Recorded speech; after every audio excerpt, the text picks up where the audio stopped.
Earlier this week, we featured the oldest member of Australia's Olympic team, dressage rider Mary Hannah, at 61. Now we go to the opposite end of the scale. The youngest members in our team at Rio are just 16 years old. Here's two of them, including Aislin Jones in the shooting. Also in our shooting team is nurse Paul Adams. When he's not on the range, he's scrubbing up for surgery. Here's Nathan Templeton.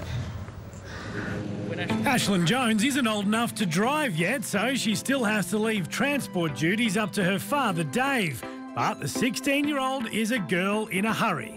We had like an 8-year plan with my dad and my coach, Lauren Mark, that was ultimately aiming for 2020 Olympics in Tokyo. I suppose I'm sort of 4 years ahead of the plan, I guess. Aislin had shown great promise as a volleyballer, but during one of her regular trips to the shooting range with Dad, they discovered another talent.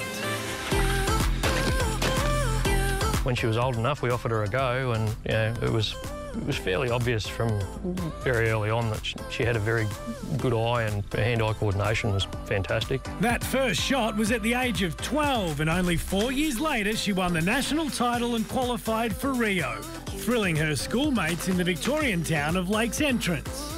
They're pretty excited for me. When I told them the news initially, it was like a few cheers, all that sort of thing. Yeah, it's a fairly awesome feeling. It's hard to put it in words. Aislin sees Rio as a learning experience and is aiming to reach the final in the Skeet competition. That would be awesome, like if I shot a PB at the Olympics, but I'm not going to set unrealistic goals, I guess. I want to go over there and be able to come away happy.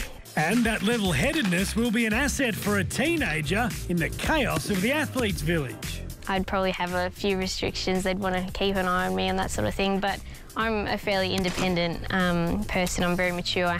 While Aislin's on target for a long career, I can tell you she also makes a great teacher. Whoa.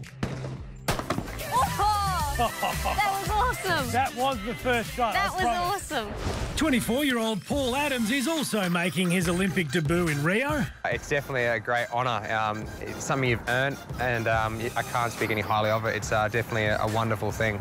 His love of shooting started at just 10 years old when his granddad showed him a rifle. I had one shot and something clicked in my mind, and I thought I want to do this for a sport. Paul missed just one target out of 125 at the National Championships last year, and this Skeet star also lives a double life, working as a nurse at Redcliffe Hospital and scrubbing in on orthopaedic surgery. I get no pain anywhere. Paul is a hit with the patients. All the other nurses and doctors at work, they're all like, oh, this nurse here, he's an Olympian, so they always spoil it for me, but I always get a nice reaction from them. Paul's outdoor and indoor offices each require great skill and attention to detail, and both interests stem from his family. Grandpa's coach, mum's a nurse, so it's very family orientated, and it's actually wonderful to have them supporting me at work and here at the range as well. And Paul's mum, Susan, is here. Gosh, she must be so proud. I'm very proud, very proud. We're all very proud of him. Yeah, he's worked hard to get to where he is, and I've worked very hard to get to where he is. I bet you have. And his grandma Joan is here as well. And it's your husband who's his coach. That's right, What's the best bit of advice he's passed on? One at a time, Paul, one at a time. That's what it is. Oh, love it. One clay target at a time. Yes. Well, we hope it goes really well. That's so exciting. Thank you very much. Go, Paul. All right, we'll be back with more of Sunrise in just a moment. Bye, Danielle.